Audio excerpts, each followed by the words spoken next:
Bonjour, bienvenue sur le podcast de l'Église évangélique baptiste La Bonne Nouvelle de Dijon. Nous sommes situés aux 5 rues du lycée à Dijon. Vous pouvez trouver des informations sur notre Église sur le site internet www.la-bonne-nouvelle.org. Passez une excellente journée ou soirée.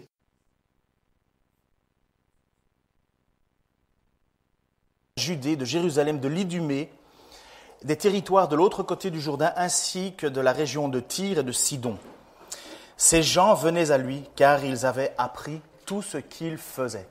Là, c'est évident dans l'évangile de Marc, chapitre 3, à partir du verset 7 jusqu'au verset 12, qui est l'étude d'aujourd'hui, on voit que la réputation de Jésus grandit, mais énormément. Et les gens viennent de loin et de très très loin, parce que beaucoup sont dans le désespoir. Qui a déjà été entre vous dans le désespoir ? Qui a déjà été aussi dans le désespoir et vous courez de médecin en médecin en espérant trouver un médecin qui va enfin pouvoir trouver le bon remède ? Et là, évidemment, nous, on a de la chance parce qu'on est en France.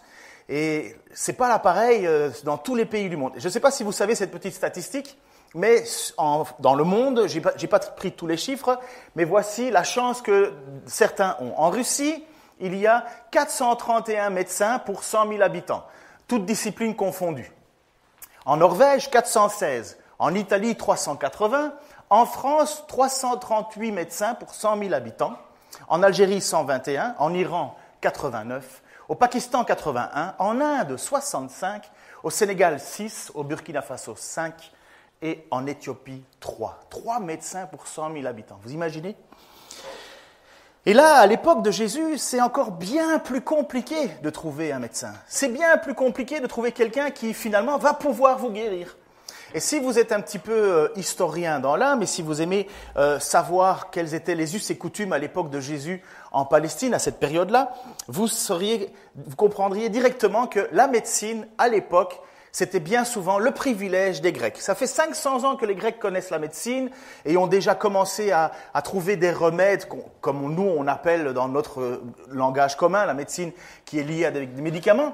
Tandis que dans le pays juif, en Israël surtout, la médecine était presque toujours liée à un péché. On considérait que celui qui était malade, il était soit pécheur, soit au bénéfice d'une faute de ses parents. Vous vous souvenez quand on pose la question à l'aveugle-né, les pharisiens lui disent « Mais tu es aveugle à cause d'un péché ?» Il dit « Non, je n'ai pas commis de péché. » Alors ça doit être à cause de tes parents. Et on se rend compte que finalement, à l'époque, dans le peuple d'Israël, la médecine et les maladies sont liées à être pécheur ou pas pécheur. Vous savez ce que Jésus a répondu là-dessus ? Il a dit « C'était ni à cause de son péché, ni celui de ses parents, mais afin que la gloire de Dieu se manifeste. » Et vous avez peut-être, et vous vous souvenez peut-être aussi de cette histoire de cette femme qui avait souffert pendant des années et des années d'avoir été visitée des médecins. Le texte nous dit qu'elle avait beaucoup souffert d'une perte de sang, une dame elle avait beaucoup souffert entre les mains des médecins. C'est étonnant d'entendre la Bible qui nous dit que finalement cette dame avait souffert entre les mains des médecins. Et peut-être que ça vous est passé inaperçu, mais à l'époque, franchement, c'était un parcours du combattant en Israël d'avoir un médecin compétent. Voici ce qu'on a retrouvé dans les Talmuds. Vous savez que le Talmud, c'est l'interprétation de la loi par les rabbins. Et donc ce que tu peux pas faire. Par exemple, toutes les lois du sabbat se trouvent dans le Talmud, et ainsi de suite. Et pour les guérisons aussi. Bien sûr, dans la loi de Moïse, il y avait des règles. Vous savez que pour quelqu'un qui était lépreux, on apportait un animal ou on coupait un oiseau en deux, et ainsi de suite, et ainsi de suite. Il y avait des règles qui avaient été données.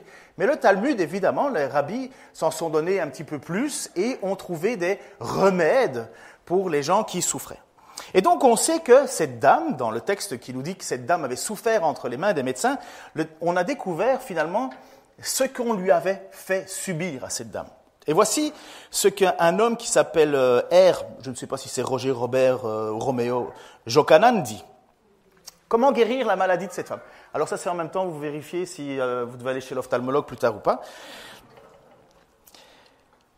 Alors, prenez le poids d'un denier de gomme d'Alexandrie, le poids d'un denier d'Alain, le poids d'un denier de safran de jardin, broyez le tout ensemble et donnez-le à la femme dans du vin. Si ce remède ne réussit pas, prenez 3 fois 3 logs d'oignons de Perse, cuisez-les dans du vin et faites boire ce breuvage à la femme en lui disant « Sois délivrée de ta maladie ». Si cela ne réussit pas, conduisez la femme à la jonction de 2 chemins, placez dans sa main une coupe de vin et que quelqu'un, survenant tout à coup derrière elle, l'effraie en lui disant « Sois délivrée de la maladie ». Si on n'obtient encore rien, prenez une poignée de safran, une poignée de foin grec et faites-le cuire dans du vin et donnez-le lui à boire en lui disant « Sois délivré de ta maladie ». Le Talmud continue ainsi en proposant encore une dizaine d'autres moyens à employer, entre autres celui-ci, que l'on creuse 7 fossés dans lesquels on brûlera des sarments qui n'auront pas encore 4 ans, que la femme, une coupe de vin à la main, s'approche successivement de chaque fossé et s'asseye au bord, et à chaque fois on lui dira « Sois délivré de ta maladie ». Ce que vous avez directement remarqué, c'est que le vin est présent, bien sûr. Et donc vous voyez, ça, c'était les remèdes que l'on trouve dans le Talmud. Alors quand on lit que cette femme a beaucoup souffert entre les mains des médecins, c'est parce que les médecins, à l'époque, dans le royaume en Israël, les médecins étaient bien souvent des religieux, parce qu'on considérait que ce n'était pas une maladie à soigner, mais un péché à régler. Sois délivré, sois délivré, sois délivré. Et donc, lorsque vous apprenez qu'il y a quelque part un homme qui guérit des maladies et dont le taux de réussite est total, mais vous venez, vous vous déplacez, vous allez de loin parce qu'il n'y a pas d'autre système de santé qui est valable. Vous vous rendez compte finalement que lorsque vous êtes malade là-bas, mais c'est foutu. Et lorsque vous entendez que Jésus, cet homme, ce Nazaréen, accomplit des miracles, mais vous vous déplacez de loin. Et des foules, et des foules, et des foules vont se déplacer. Qui ne le ferait pas si on connaissait un docteur qui guérissait le cancer totalement? Sa liste d'attente serait jusqu'en bas. Eh bien, à l'époque de Jésus, c'est encore plus vrai, parce que Jésus, lui, a ce pouvoir d'accomplir ces miracles de guérison. Et les gens sont totalement désespérés, parce que quand tu es malade à l'époque, tu ne peux pas t'en sortir. Vous avez vu ce qu'on fait faire à cette dame, que toutes ces choses qui finalement, si ça ne marche pas, si ça ne marche pas, si ça ne marche pas, si ça ne marche pas, ben ça devient une folie quelque part, ça devient oppressant. Et de désespoir en désespoir en désespoir. Et quand tu entends que Jésus, un homme, tu ne sais pas trop qui il est, guérit et que ça s'accomplit, eh ben tu te déplaces de loin, tu fais tout pour y aller. Et comme on voit dans le texte, si tu peux revenir l'image suivante, précédente, non, encore s'il te plaît. Jésus se retira du côté avec ses disciples, une foule immense. Elle était venue de la Galilée, de la Judée, de Jérusalem, de l'Idumée, des territoires et de l'autre côté du Jourdain, ainsi que les régions de Tyr et de Sidon. Ces gens venaient à lui car ils avaient appris tout ce qu'il faisait. Ça donne le contexte de Marc chapitre 3, versets 7 et 12. Et évidemment, toutes ces personnes qui viennent, ça fait une masse, ça fait une foule et ça devient excessivement oppressant. Et on comprend que les gens veulent y aller. Et certainement, si à l'époque j'avais été malade, ou une infirmité, ou si mon enfant aurait été malade, j'aurais couru à ce Jésus, sans me poser plus de questions, de savoir que sa réputation, parce que tout le monde savait ce qu'il faisait. Un jour, mon fils, Denis, que vous voyez là, qui a 13 ans et qui est aussi grand que moi, à l'époque, je pouvais le porter dans mes bras. Il était tout petit, il devait avoir 8 mois, 9 mois, et il a fait une diarrhée, je ne sais plus quoi. Enfin bref, il était déshydraté, totalement déshydraté, et on a dû aller à l'hôpital avec. Mais moi, intérieurement, j'étais prêt à prendre sa place. Et dans mes prières, c'est « Seigneur, mais guéris-le, ou prends-moi, moi, mais pas lui ». Et quand tu as un tout petit garçon qui commence à être de plus en plus désarticulé, qui ne tient plus, tu cries au désespoir, Et voilà certainement pourquoi beaucoup de parents à l'époque couraient vers Jésus avec leurs enfants et ainsi de suite, parce que tu sais qu'il peut faire quelque chose. Et nous, on est allés à l'hôpital et on avait eu beau tout essayer. Vous savez ce qui a marché? Un popsicle. Vous savez ce que c'est qu'un popsicle? Comment on traduit popsicle ici? Un Mr Freeze. Vous savez, un Mr Freeze avec un glaçon à sucer avec plein d'électrolytes là-dedans. Pardon? Un électrolyte. Bon, donc finalement, ayez dans votre congélateur des petits Mr Freeze, des popsicles électrolytes. Et voilà, j'ai vu mon enfant qui était hyper joyeux et il a revécu. Et j'étais juste heureux que le moyen avait fonctionné. J'étais heureux. Alors vous imaginez, lorsque vous êtes à côté de Jésus, que vous repartez avec un enfant ou vous-même qui êtes guéri, vous voulez le faire savoir à tout le monde et donc la réputation de Jésus grandit. Le problème, c'est que Jésus a plus que ça à faire, bien plus que guérir. Il a un message à donner. Et le problème, quelque part, si problème est, mais il y a quand même une difficulté, c'est que ces foules qui veulent être guéries avec leur désespoir empêchent Jésus d'accomplir ce qu'il est vraiment venu faire.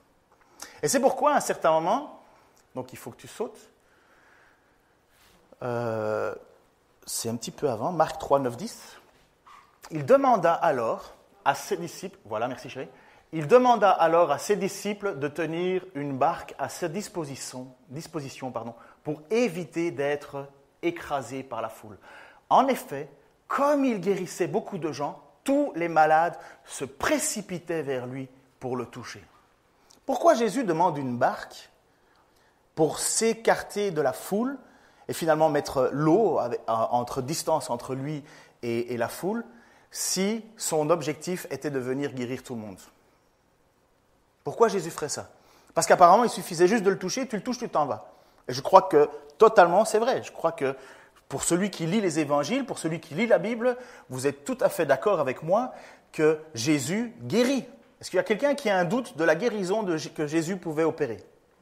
J'espère. Mais si vous lisez l'Écriture comme moi, vous savez très bien que ce n'est pas le but de Jésus. Ce n'est pas l'objectif de Jésus. Si bien que parfois, tellement de monde vient pour pouvoir le toucher, pour pouvoir être guéri, Jésus doit prendre ses distances et le texte demande que Jésus demande à ses disciples de trouver un moyen de mettre une distance entre lui et la foule parce que Jésus a un message à transmettre. Pas qu'il ne veut pas guérir, mais il a un message à transmettre qui est bien au-delà, bien plus important que cette guérison qu'il peut offrir. Peut-être vous, peut-être pas vous, mais moi, combien de discussions je n'ai déjà pas eues sur la guérison. J'ai des frères et des sœurs qui me reprochent de ne pas avoir l'esprit de Dieu parce que je ne parle pas assez de guérison. Pour eux, il faudrait que je termine tous les cultes par un appel à la guérison, constamment la guérison, la guérison, la guérison, et ils me soupçonnent de ne pas être rempli de l'esprit parce que je ne parle pas de guérison. Mais c'est horrible. C'est horrible de me juger de ça. Premièrement, est-ce que je suis médecin? Est-ce que je suis rabbi? Est-ce que je demande à des gens de danser autour d'un feu en jetant des sarments de 4 ans d'âge et en disant « sois délivré ». Non, la seule chose que je fais, et on le fait, on prie pour les malades. On demande à Dieu sa grâce. Mais quelle est la chose la plus importante que Dieu nous demande? De transmettre un message. De transmettre un message. Et ce message, c'est un message de certitude. Certitude, pourquoi? Parce que bien que Jésus a prouvé qui il était, il a toujours cherché à faire taire les gens sur ce qu'il faisait. Peut-être que vous, pas, mais lorsque moi, je lis l'Écriture, il y a des passages où j'ai bugué. Bugué, ça veut dire j'ai eu un moment où je ne comprenais pas. Et un de ces passages que je ne comprenais pas, c'était le passage suivant. Lorsque des gens qui étaient sous l'emprise d'esprits mauvais, ou même malades, ils se prosternaient devant lui et criaient « Tu es le Fils de Dieu ». Mais il leur défendit absolument de faire savoir qui il était. C'est arrivé pour les personnes qui étaient délivrées de l'emprise démoniaque, mais c'est arrivé aussi pour des personnes qui avaient été guéries. Et je ne sais pas pour vous, mais si moi je dois lancer un commerce, quelle est la première chose que je voudrais qu'il se passe? Quelle est la première chose? J'ouvre un commerce, je fais quoi? Je voudrais qu'on fasse quoi de mon commerce? Mais qu'on en parle. Je voudrais faire de la pub, je voudrais que les gens soient au courant de ce que je suis capable de vendre ou de proposer ou de faire, peu importe. Et quelque part, on se dit, mais Jésus, il devrait faire de la publicité de qui il est. Eh bien non, Jésus fait exactement l'inverse. Il dit, taisez-vous. Ça vous a jamais étonné, ça vous? Comment cet Fils de Dieu, le Fils de l'homme qui vient au milieu de nous pour accomplir son œuvre, finalement, fait des actions et dit aux gens, taisez-vous. Moi, honnêtement, combien de fois ça ne m'a pas perturbé cette situation-là? Jusqu'à ce que j'étudie le texte. Et je vous fais part de ce que j'ai découvert, qui n'est pas une grande découverte parce que ça a déjà été connu bien avant. Mais ce fait que Jésus demande de se taire, ça s'appelle en théologie le secret messianique. Maintenant, vous allez avoir l'air très intelligent à la prochaine réunion que vous allez avoir avec vos amis en prenant le gâteau à 4 heures. Vous allez pouvoir dire, est-ce que tu as déjà entendu parler du secret messianique? Ça fait bien, mais il faut l'expliquer. Alors, regardez ce fameux secret messianique. Ce n'est pas le seul passage dans l'Écriture, il y en a beaucoup, et je n'ai relevé que ceux qui se trouvent dans l'Évangile de Marc. Marc 1, 25, mais d'un ton sévère, Jésus lui ordonna, tais-toi et sors de cet homme. Donc ça, c'est quand il y avait cette possession démoniaque.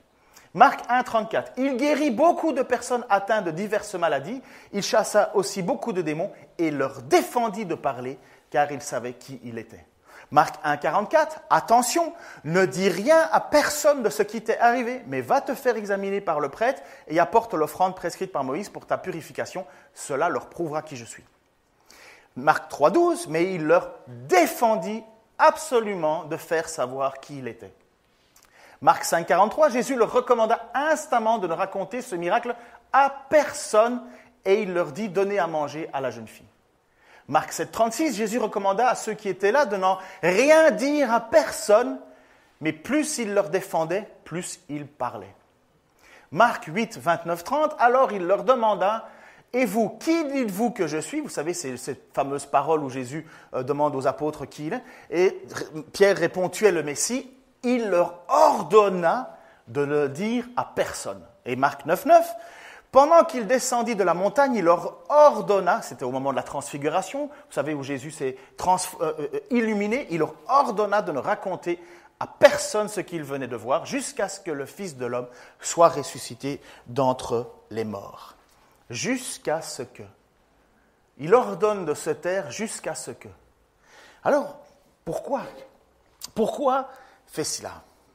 Eh bien, finalement, c'est ce que je suis convaincu depuis le début de ma conversion, personnellement. Jésus ne veut pas être connu pour ses miracles, mais pour ce qu'il est venu accomplir. Écoutez bien ce que je dis, c'est important, je crois. Jésus n'est pas venu pour être connu pour ses miracles, mais pour ce qu'il est venu accomplir. Faire connaître Jésus comme le Messie, le Fils de Dieu, était finalement un obstacle à sa mission. Faire savoir qui il était un obstacle à sa mission. Et c'est très paradoxal, vous allez voir. Jésus accomplit des miracles, mais il ne veut pas, pour se faire connaître, pour savoir qu'il est bien le Fils de Dieu, le Messie, mais en même temps, il ne veut pas qu'on le dise. Si notre Seigneur avait été reconnu comme le Messie, le Fils de Dieu sur terre pendant son ministère, jamais la foule, jamais les dirigeants, jamais on l'aurait mis sur une croix. Jamais. Jamais. On l'aurait élevé comme prince, on l'aurait élevé comme roi d'Israël, on l'aurait adulé, on se serait prosterné devant lui, et jamais Jésus n'aurait pu accomplir la raison pour laquelle il était là. Mais en allant jusqu'à la croix, en tant que Fils de Dieu, Jésus allait pouvoir accomplir ce qui était la chose la plus importante, nous racheter de nos fautes, payer le prix de notre condamnation, mourir à notre place. Mais si on avait fait Jésus roi de la terre à ce moment-là, qu'est-ce qui serait passé? Jésus n'aurait pas accompli l'œuvre. Et vous savez que c'est exactement ce que Satan a voulu faire lors de la deuxième tentation? Regardez. Le diable l'entraîna sur une hauteur, lui montra en un instant tous les royaumes de la terre et lui dit « Je te donnerai la domination universelle, ainsi que les richesses et la gloire de ces royaumes, car tout cela a été remis entre mes mains, je te le donne et je le donne à qui je veux. Si donc tu te prosternes devant moi, tout cela sera à toi. » Jésus lui répondit « Il est écrit, tu adoreras le Seigneur ton Dieu et c'est à lui seul que tu rendras un culte. » Mais quel était le but de Satan? De faire en sorte que l'on reconnaisse Jésus comme le prince, le roi. Et si Jésus avait accompli ou obéi à cela, s'il s'était prosterné, ou si Jésus avait voulu être reconnu comme étant le roi d'Israël, le Messie, le Fils de Dieu, ben la foule jamais ne l'aurait cloué sur une croix. Jamais. Jamais la foule n'aurait crié « Crucifie-le, crucifie-le ». Au contraire, les gens se seraient battus bec et ongles, comme Pierre à un certain moment, lorsqu'on est venu arrêter Jésus. Il a sorti son épée, il a voulu se battre. Jésus a dit, celui qui vivra par l'épée mourra par l'épée. Ne sais-tu pas, Pierre, que j'ai la possibilité de faire venir des milliers d'anges pour combattre à ma place? Parce que le but de Jésus n'est pas d'être connu, sur terre, à ce moment-là. Et c'est pourquoi il ne veut pas que ni les démons, qui ont raison, il est bien le Fils de Dieu, et ceux qui sont guéris, qui veulent dire, mais viens. Non, parce que Jésus n'accomplirait pas sa mission. Dans Marc chapitre 1 ou 2, il y a un moment où Jésus guérit quelqu'un et justement il lui demande de se taire. Et le texte nous dit que cet homme, évidemment, n'a pas fait ce que Jésus a demandé, et Marc précise, à cause de cela, Jésus ne pouvait plus rentrer dans les villes. Mais qu'est-ce que faisait Jésus quand il rentrait dans une ville? Il allait dans une synagogue et il enseignait. Il faisait les miracles pour prouver qui il était, et en même temps, il ne voulait pas qu'on dise qui il était. C'est paradoxal, n'est-ce pas? Ça va, vous êtes toujours avec moi? C'est bien. Vous connaissez de plus en plus le secret messianique. Ça va être de bonnes discussions maintenant. Les Juifs, les responsables religieux qui se sont toujours attaqués à Jésus. Vous savez ce qui s'est passé lorsque Pilate a fait crucifier Jésus? Pilate qui d'ailleurs a eu peur à un certain moment, lorsque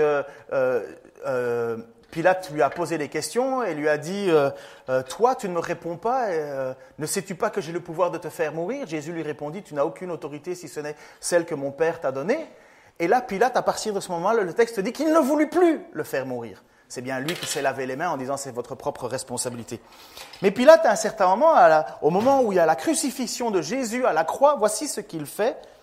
Pilate fit placer un écriteau que l'on fixa au-dessus de la croix. Il portait cette inscription.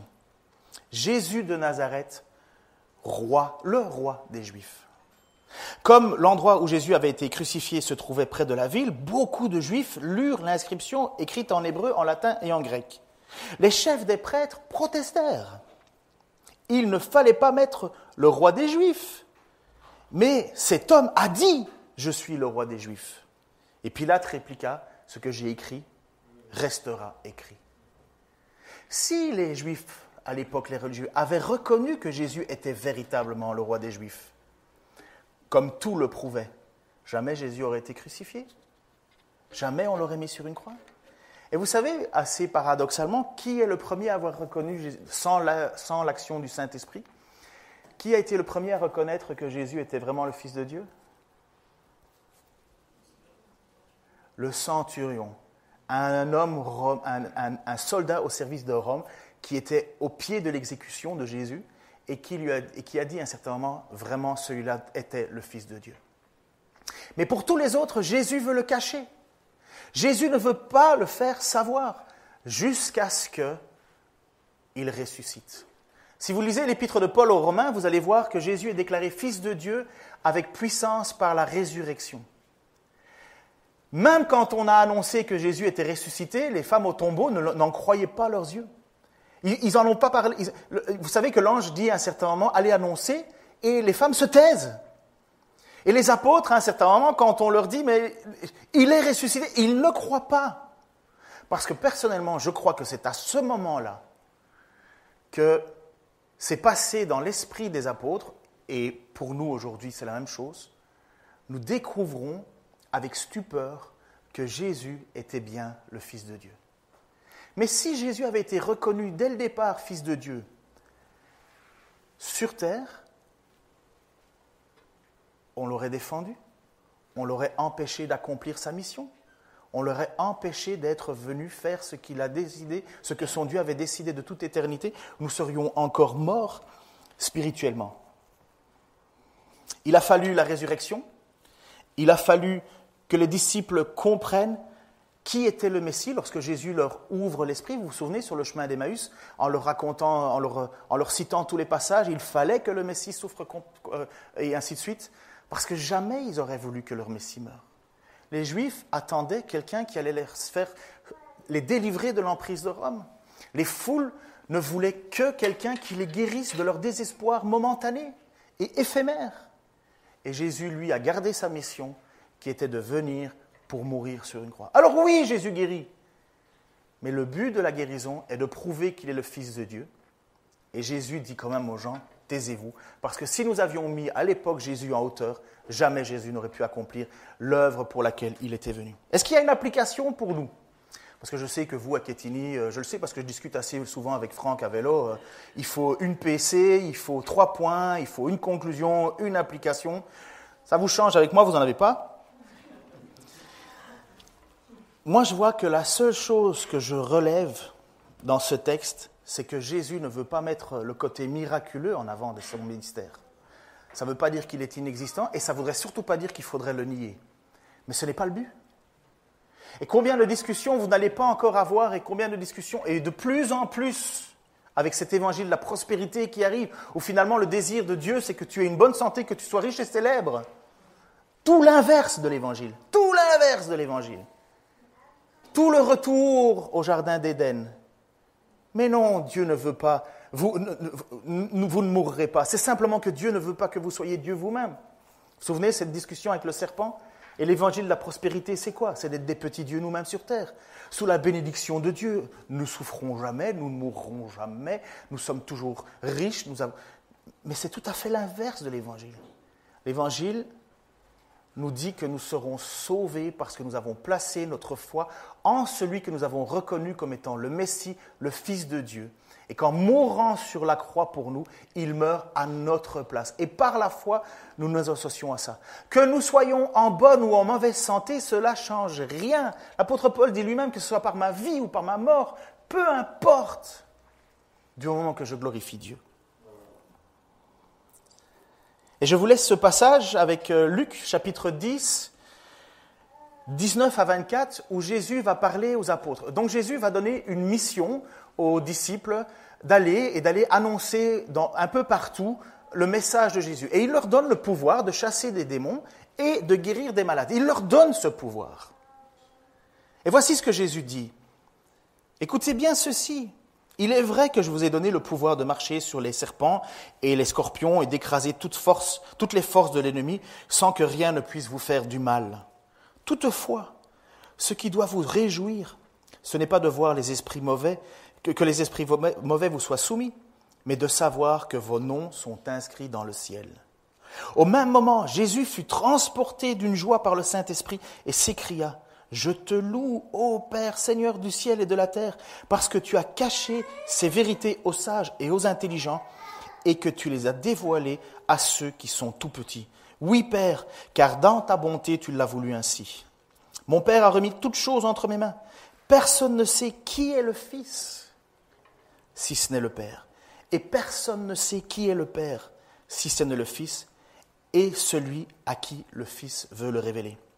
Puis, se tournant vers ses disciples, il leur dit en particulier, « Heureux ceux qui voient ce que vous voyez, car je vous l'assure, beaucoup de prophètes et de rois auraient voulu voir ce que vous voyez, mais ils ne l'ont pas vu. Ils auraient voulu entendre ce que vous entendez, mais ils ne l'ont pas entendu. » Pour nous, je crois que c'est une grâce de pouvoir reconnaître Jésus-Christ comme Seigneur et Messie. Nous savons qui est celui qui nous délivre. Nous savons qui est celui qui nous offre cette grâce. Nous savons qui est Dieu en connaissant Jésus-Christ. Mais à l'époque des disciples, vous vous souvenez combien de fois Jésus a dit « Combien de temps devrais-je être avec vous ?» Combien de temps ? Parce qu'ils n'avaient pas reconnu encore que Jésus était le Messie. Mais nous savons que Jésus est Dieu. Nous savons que Jésus est venu pour nous sauver. Et lorsque nous louons Jésus-Christ, nous n'avons pas de doute. Nous savons qu'il est celui qui peut accomplir des choses extraordinaires, mais surtout, nous savons que c'est lui qui a payé pour toi. Je discutais là tout de suite avec Manu. Il revient du Sud. Il a son accent à forcer un peu, son bronzage aussi. Et il me disait, j'ai eu l'occasion de parler avec des gens. Et il me parle de 2 personnes particulières. Une personne qui se croit finalement bonne et une autre qui a commis des méfaits au point d'être emprisonnée. Et l'un des deux s'est reconnu comme pécheur et l'autre, apparemment, est plutôt quelqu'un qui blasphème contre Dieu et qui n'accepte pas Dieu. Lequel d'entre les deux va être sauvé s'il va jusqu'à la croix ?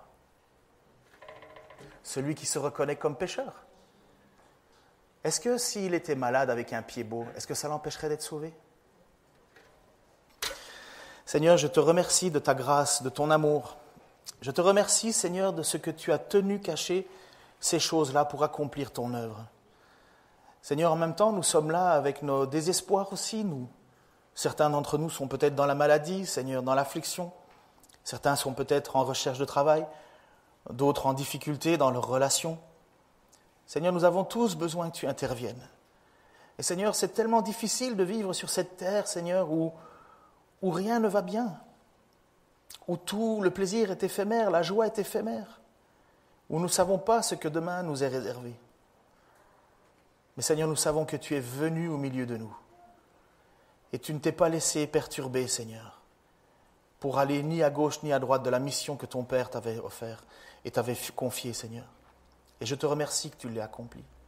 Je te remercie ce matin, Seigneur, pour tous ceux et celles qui ont reconnu en toi le Messie, le Sauveur du monde, celui qui est ressuscité. Tu nous le dis dans ta parole, et c'est clair. Si tu crois dans ton cœur que Jésus est ressuscité d'entre les morts, et si tu déclares de ta bouche que Jésus-Christ est le Seigneur, tu seras sauvé. Seigneur, je crois que tu es ressuscité. Je crois que tu es ressuscité le 3e jour, comme tu l'avais promis. Et Seigneur, merci parce qu'à partir de là, nous pouvons croire que tu es le Fils de Dieu, le Messie. Seigneur, j'aurais tellement aimé être à côté de toi, de ton vivant, écouter tes enseignements. Seigneur, t'entendre parler avec autorité, chasser des démons, guérir des malades. Oh, combien, Seigneur, j'aurais été émerveillé de te voir tout cela. Mais je n'aurais peut-être pas compris. Je n'aurais peut-être pas compris que c'était pour mes propres fautes que tu étais venu. Je te remercie, Seigneur, que tu nous l'as révélé. Je te remercie, Seigneur, que tu veux encore le révéler à d'autres. Je te remercie pour ceux qui, ce matin, entendent peut-être la première fois ce message. Tu es venu parmi nous avec une puissance inégalée. Et pourtant, tu as désiré de tout cacher. Et Seigneur, si nous te reconnaissons comme Seigneur et Sauveur, c'est parce que tu veux nous le révéler. Personne ne connaît le Père si ce n'est celui à qui tu désires de te révéler. Je te remercie que tu l'aies fait pour moi. Je te remercie que tu l'aies fait pour des frères et des sœurs. Et nous te prions, Seigneur, fais-le pour d'autres encore. Dans nos familles, Seigneur, au milieu de nos amis, au milieu de nos voisins, des collègues de travail. Seigneur, parmi les cœurs les plus endurcis, continue, Seigneur, à te révéler. Seigneur, aujourd'hui, tu ne nous appelles plus à nous taire, mais à parler, parce que nous savons que tu es le Messie. Dans le nom de Jésus-Christ. Amen.